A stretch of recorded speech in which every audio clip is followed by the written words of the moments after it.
Halo sobat, selamat datang kembali di channel kami, channel Tren Berita. Di hari ini, berita-berita terbaru terupdate di hari ini. Jangan sampai lupa nonton, like, komen, dan subscribe-nya.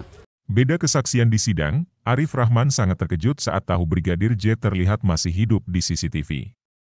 Tribun-video.com Jaksa Penuntut Umum, JPU, menyampaikan bahwa terdakwa Arif Rahman Arifin kaget saat tahu Brigadir Nofriansyah Yosua Huta Barat atau Brigadir J meninggal bukan karena tembak-menembak. Hal ini disampaikan dalam dakwaan yang dibacakan pada sidang perdana perkara perintangan penyidikan atau obstruction of justice di Pengadilan Negeri Jakarta Selatan, Rabu, 19 Oktober 2022.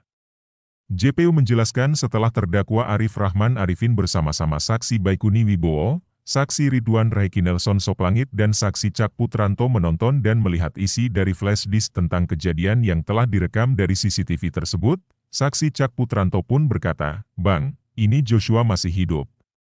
Lalu saksi Baikuni Wibowo memutar ulang antara menit pukul 17.07 sampai pukul 17.11 WIB, dan mereka lihat ternyata benar bahwa Nofriansyah Yosua Huta Barat sedang memakai baju putih dan berjalan dari pintu depan rumah menuju pintu samping melalui taman rumah dinas saksi Ferdi Sambo, kata Jaksa Penuntut Umum. Melihat keadaan sebenarnya terkait keberadaan Nofriansyah Yosua Huta Barat yang masih hidup, mereka pun kaget.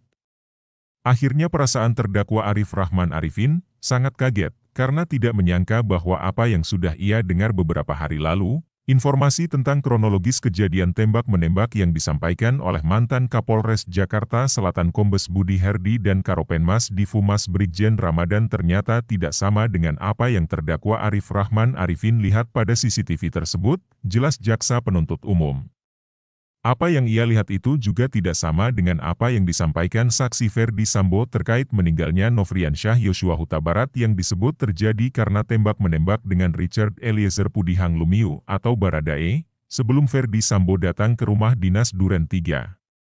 Yang akhirnya terdakwa Arif Rahman Arifin keluar dari rumah saksi Ridwan Raiki Nelson Soplangit dan langsung menghubungi saksi Hendra Kurniawan dengan menggunakan WhatsApp call untuk meminta arahan dan petunjuk, di mana saksi Hendra Kurniawan selaku senior atau atasannya langsung dan juga merupakan bagian tim khusus yang menangani peristiwa tembak-menembak di Komplek Perumahan Polri Duren 3, papar Jaksa Penuntut Umum.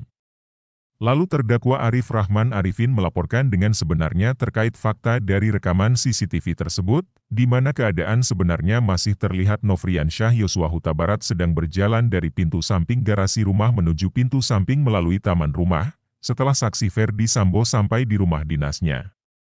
Mendengar suara terdakwa Arif Rahman Arifin melalui telepon gemetar dan takut, lalu saksi Hendra Kurniawan menenangkannya dan meminta agar pada kesempatan pertama ini terdakwa Arif Rahman Arifin dan saksi Hendra Kurniawan menghadap saksi Ferdi Sambo, pungkas Jaksa Penuntut Umum.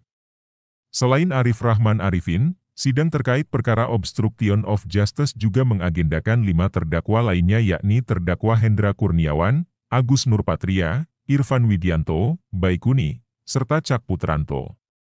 Terdakwa Hendra Kurniawan dan Agus Nurpatria telah menjalani sidang perdana dengan agenda pembacaan dakwaan. Sedangkan 3 terdakwa lainnya akan menjalani sidang pada sesi kedua pada hari ini.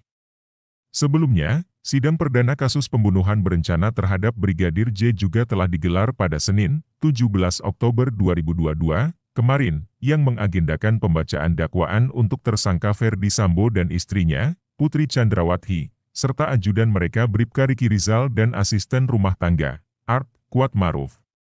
Kemudian pada Selasa, 18 Oktober 2022, terdakwa Richard Eliezer Pudihang Lumiu atau Baradae menjalani sidang perdananya sebagai justice kolaborator dengan agenda pembacaan dakwaan.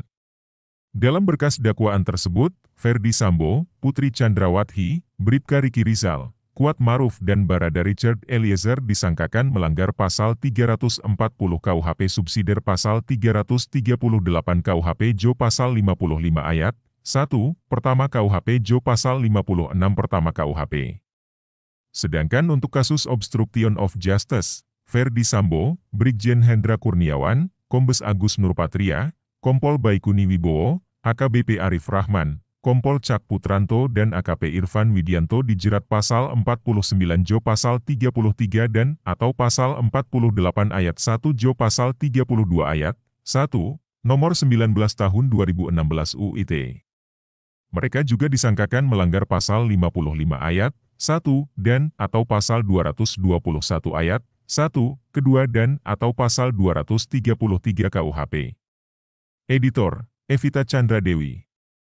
Video Production, Mahfud Cahyo Saputra. Sumber, tribunnews.com.